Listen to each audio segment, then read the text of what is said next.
Thank you very much. Okay, thank you. What I'm going to do today is ask a couple of different questions about using those projects that David Mike just outlined. I'm going to ask, what does activism, or heritage activism, tell us about heritage value? The first point. And then I'm going to say, how can we move this question about activism beyond us and them?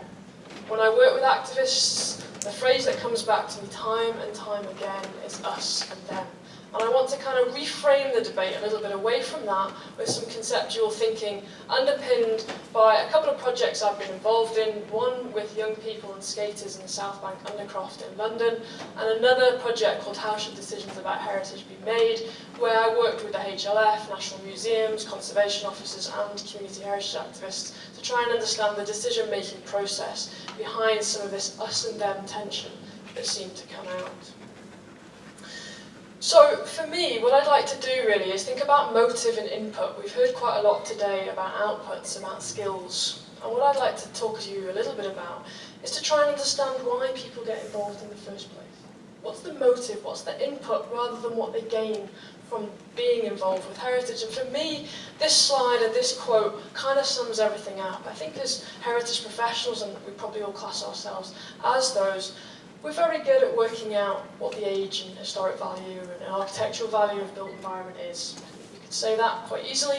What we're less clear about, and what we're probably not trained to do in the same way, is ask, what's so special about people and place? Rather than think about venerating the physical, which we do very well, let's think about the relationship, that space between a person and a place. And what the South Bank example here gave us a chance to do was use this notion of found space, to think about that relationship between people and place. So when we look at this slide, you see heritage experts.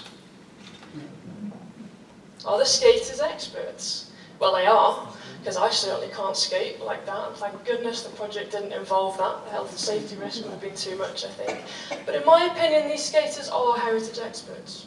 They understand this place more than you or I, unless you're a skater, could ever understand it. They understand the architectural benefits and the love that they have for the columns, which became the visual logo of this place. They understand the history. It's the world's oldest skate park. Everywhere I go, there's a world's oldest something, and I'm sure it's the same for you, but they understand not just the history and the architecture, but how it feels to be in that space. And I want to pick apart that notion of feeling today, or that notion really of what I call attachment. And one of the problems I think we have is a problem of language. Lloyd talked about it this morning, of articulation of what's important about place. We use different terms. UNESCO use a different term from historic England. Real value, spirit, a feeling of place, whatever it might be. And there's also a difficulty in capturing that value as well. It's very easy to date a building, that's what we're trained to do, but it's very, very hard to try and work out what that relationship between a person and a place is at the given point in which we're trying to conserve or save the built environment. So I'm going to argue that activism is actually a trigger point. It's the point at which we can try and understand what those latent attachments to place are. And activism gives us a lens through which we can try and understand a crisis moment, through which emotional reactions to historic places are evoked, or rather provoked. So what I want to say, quite provocatively I think, is attachment defined really as the relationship between people and place, expertise. Okay, that's what I want to say today, and that's why I call the skateboarders civil experts. Not professionals, but civil experts. Is it the final piece of the missing piece of the jigsaw? That's up to you to decide, but let's play around with it as an idea. And let's move beyond architectural and historic as the sole criteria of expertise or of value. So to do this, I'd like to introduce a couple of characters from the How Should Heritage Decisions Be Made team. It's Leanne on the right-hand side, pinning a plaque on a wall. And throughout the 2 years of the project, we talked about why people were involved. And they said, it was a husband and wife team, Leanne and Richard, no formal training in heritage whatsoever, and said, we do urban exploring, we're just interested. And we were really we had this fear that we were going to lose something. And it was that fear of loss that made them react through mounting various different, what they call DIY heritage activist campaigns. Started off with public documentation of the happenings in York, and it's moved on to a whole different range of things, such as erecting your own plaques, temporary plaques, in spaces through York. Annie Callaghan has another story. He would talk evocatively and very emotionally about how he would walk the stories that he'd been told as a child living and growing up in the potteries. And that motivated him to do what he thought was surface archaeology, to try and reveal the tiles that the potteries in Stoke is known for. And so what these two caveats, or two vignettes rather, tell me is that there is an attachment to heritage, and it does motivate action.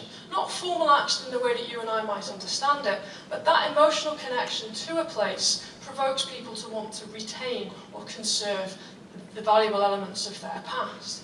And so for me, thinking about that in the context of heritage management, I ask the question, where does it fit in? Does it really fit in a statutory, it's always a difficult word to say, statutory way? Okay, we have it in conservation principles, we have it in official policy rhetoric from UNESCO and the like, but attachment and lived experience, does it really come into play? Not really, but I'll throw the question out to you, and I think the Vox Pops kind of summed it up for me this morning. Every one of us, as what we might call a heritage professional, has an attachment to the past. It's probably why we all got into it. Okay? We like history, we like architecture, but we have an emotional attachment. We just formalised through that, through a whole series of different training networks that the skaters didn't have. But they still hold that basic attachment that they think provides the value of the past. So, how does this motivate change within heritage? You can have an attachment, great, we all have an attachment, but how does it motivate actual physical change within the built environment? And to do this, I'm going to talk a little bit about you can't move history, which was the tagline, can secure the future of the young skaters within the South Bank. And this, I'm not sure if you're familiar with the campaign, but basically this was a campaign to make sure that the South Bank Undercroft skate spot remained in place and wasn't moved further down the Hungerford Bridge in order to facilitate the redevelopment of the South Bank Centre. And it was quite a powerful campaign with quite a lot of tension and angst that we seem to find ourselves in the middle of as an academic research team. So they didn't want this. Okay? This is what they would call a skate park, not a skate spot, and we were told off on numerous occasions for calling it a skate park. It's a skate spot. And so the most important thing for the young people was that this skate spot was a found space. Okay? So what's the components of a found space? Well, they didn't want it to be sanitised. They didn't want it to be conserved. They felt that the tricks, the marks in the surface that came out of people falling off skateboards or the wheels gliding across the concrete were part of the living heritage, and it was their job to make more of these. Not to restore it or to clean it up, but to make more. And there were other kind of more ephemeral embodied attachments. Things like, it was a curious space. It physically stimulated them, it mentally stimulated. They wanted to work with and against the built environment that hadn't been designed for skating. In a sense, they wanted to take ownership of that space, and that's what they were fighting to preserve in what they termed the world's oldest skate spot. And you can kind of see from some of our interviews the kind of emotional language that comes out of their attachment to the space. Nowhere sounds like South Bank. This is not just visual. I think in a heritage profession we focus an awful lot on the visual. Awful lot more goes into creating attachments between people and their historic spaces, not just how something looks, but how it feels, and also in this example, how it sounds. The wheels and the way that they interact with the environment all added up to the reasons why they were so passionate about trying to save this space. But they felt, in a sense, because of us and them, they had to try and use the language or the techniques of a formal conservation sector. So they produced their own South Bank Undercroft Heritage Assessment report. But contained within that, in professional language, were all of these different things that I just talked about, the mental stimulation, the physical challenge, along with the columns. So the architectural interest for them was predominant, but only insofar as what it enabled them to do in terms of creating further attachments to that space. So I think we've established that attachment provokes activism. It provokes campaigns to try and prevent the loss of valuable historic sites. And that's all well and good. But how do we try and access this kind of expertise? Okay, they wrote a conservation report. That was a very formal way of doing so. What we learned during the course of this project was that there are a number of ways that they would engage and they would share their heritage value of that site. But it wasn't in a formal way. Okay? The us and them around the table didn't work. It just didn't work. It was antagonistic. They seemed to think that hip-hop battles from MCs, which I confess to not knowing much about, was what they were trying to do. They were trying to respond to something in short, snappy ways. So very different to sitting around a table and talking it out, as I think most of us do in our day-to-day jobs. I spend far too much time sitting around a table talking to people. And the other really interesting thing was to put that focus back on the visual again. Just look. Don't read. Don't sit at your desk. Don't uncover archival material, which is the thing that I get most excited about as a historian. Don't do that. Just go and look. Just go and look at the space. We don't need words. We don't need the language of conservation professionals. Just go and open your eyes. So if you couldn't physically go there, what the campaigns and the activists did was create film and create videos. Okay? What they tried to do with that was not focus on the physical again, not venerate this physical that Morris tells us is so important, but to try and think about the relationship between a person and the physical. And in that space is, I think, where we really understand why places matter to a whole different range of people beyond the heritage professional.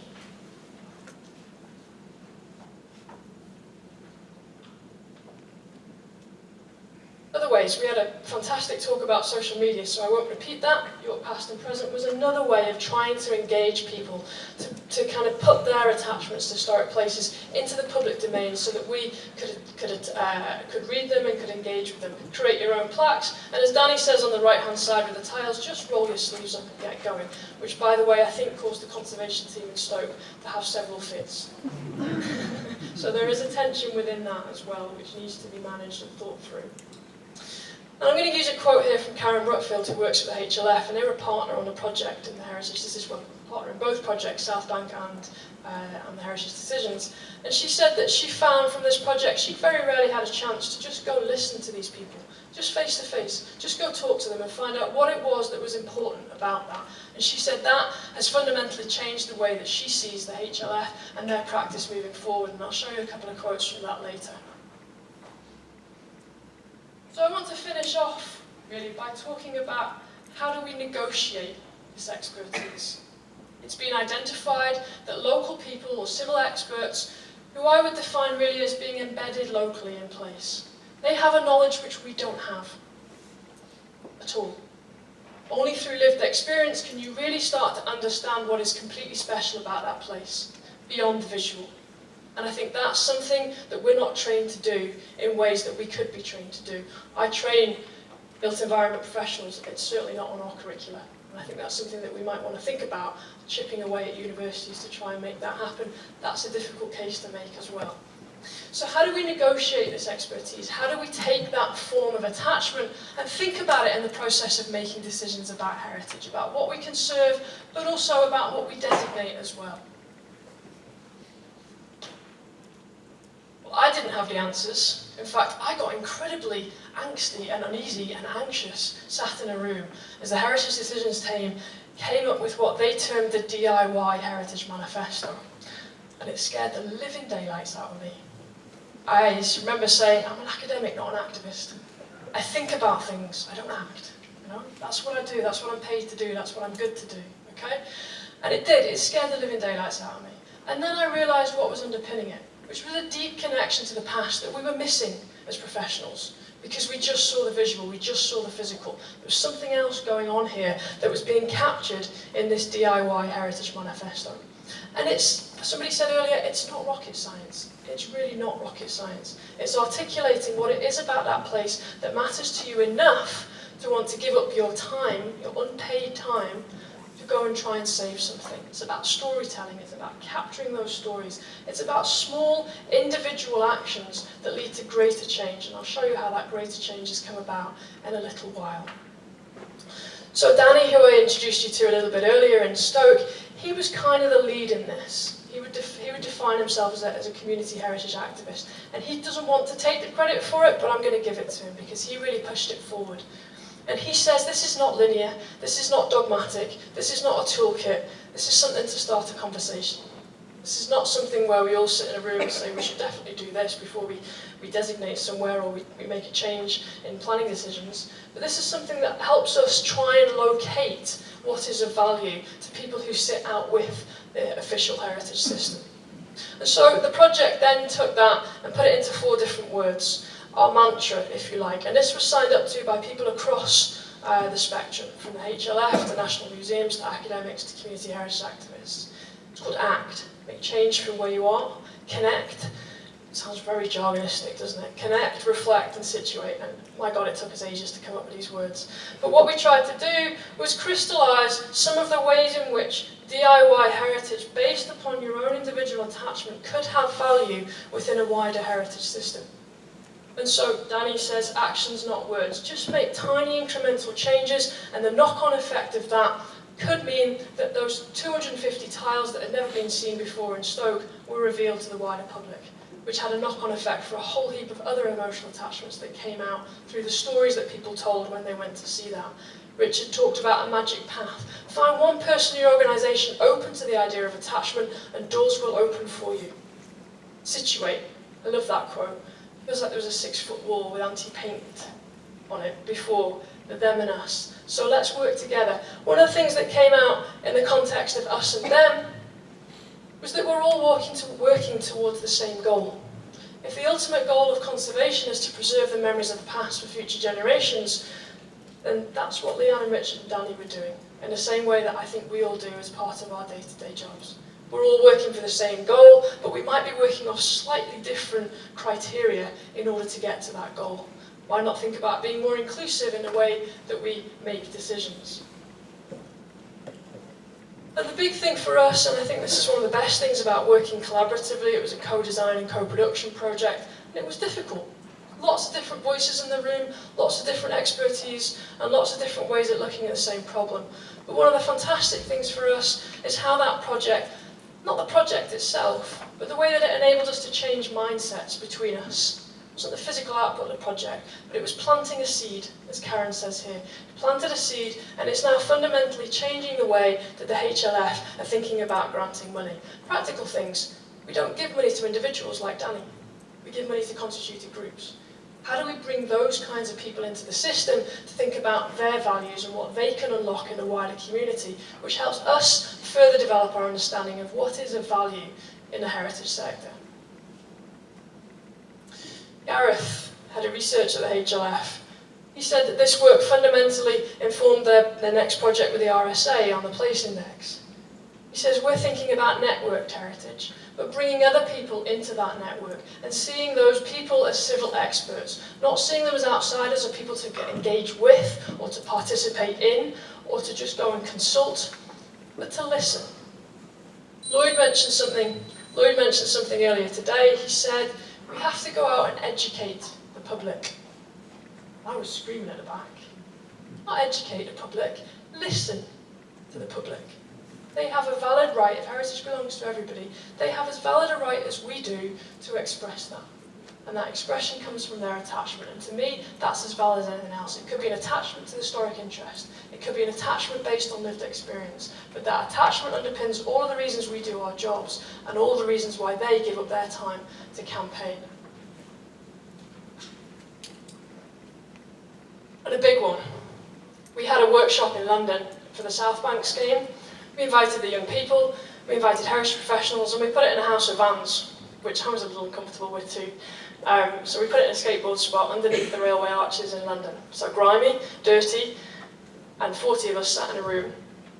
We showed a video of the project and of the emotional reactions to that space, why they thought that history and architecture was important, and what that enabled them to do, and how it added up to the value of that space. And at the end of it, the guy who'd been a main protagonist in the South Bank Centre said, "Now I understand why you can't move history.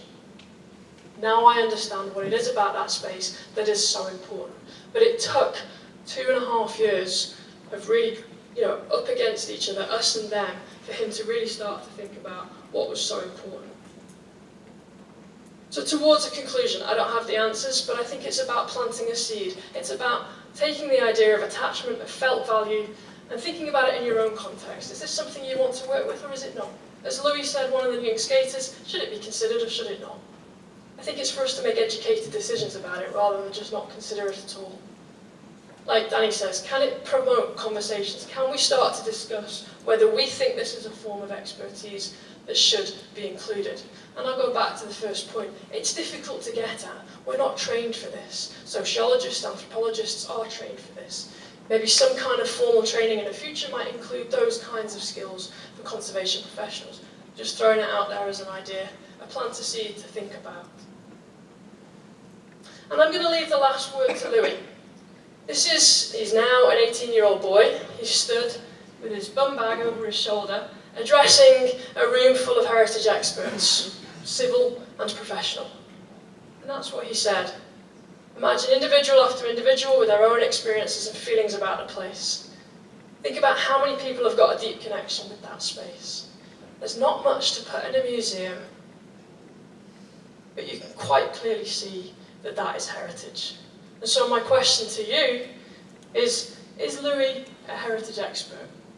My answer at the moment is Louis is a civil expert in heritage. Also a very, very good skater. Much better than me, who's definitely not an expert. So if you're interested in any of this, there's lots of stuff on the website. We have a booklet called How Should Heritage Decisions Be Made? All the quotes I've shown you today are in that booklet, and lots more about the DIY Heritage Manifesto. And there's also a wonderful film which showcases the voices of the skaters. So rather than listen to my interpretation of it, go and listen to them tell you what's important about the world's oldest skate spot. Thank you very much.